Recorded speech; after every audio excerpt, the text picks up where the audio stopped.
So the main modifiable risk factors for anticoagulant-associated ICH are similar to the main ones for regular ICH, so those occurring off anticoagulation.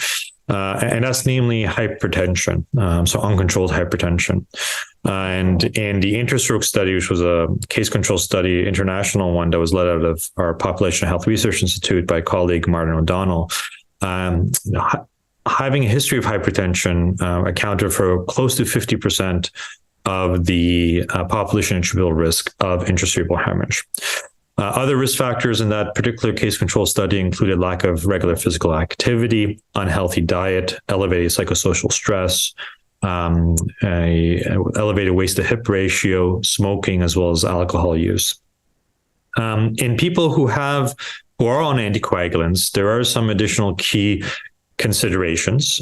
So the use of a vitamin K antagonists in patients with AFib is associated with a substantial increased risk of ICH relative to safer alternatives that are now available, that being the direct-acting oral anticoagulants, either factor Xa inhibitors or direct thrombin inhibitors.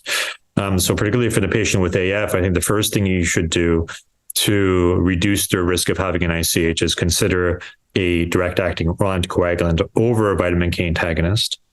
And then the second thing you should do is ensure they have very strict blood pressure control, ideally to a target of less than 130. However, in the absence of prior ICH, most guidelines still state less than 140 systolic. Additionally, the concomitant use of antiplatelet treatment. So in someone who's outside of any acute time frame or subacute time frame after an atherosclerotic event, like an acute MI or a PCI, there's really no benefit of long-term antiplatelet treatment use on top of anticoagulation in patients with atrial fibrillation. If anything, a recent meta-analysis our colleagues at PHY did, and this was led by Alexander Benz and Stuart Connolly, this demonstrated, interestingly, that not only by adding an antiplatelet long-term on top of warfarin, you're increasing the risk of having bleeding events. But in an aggregate meta-analysis of randomized trials, the addition of an antiplatelet, a random assignment to addition of antiplatelet treatment on top of background anticoagulation actually also increased the risk of ischemic stroke.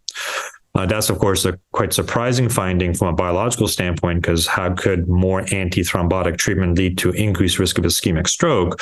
But the hypothesis is that you're getting breakthrough bleeding or an excess bleeding because of the antiplatelet agent. That's leading to more temporary discontinuations of all their blood thinners as a result of the bleeding, and then they're more vulnerable to ischemic events due to the interruption of the anticoagulant. So those are really the key modifiable risk factors to consider in this population.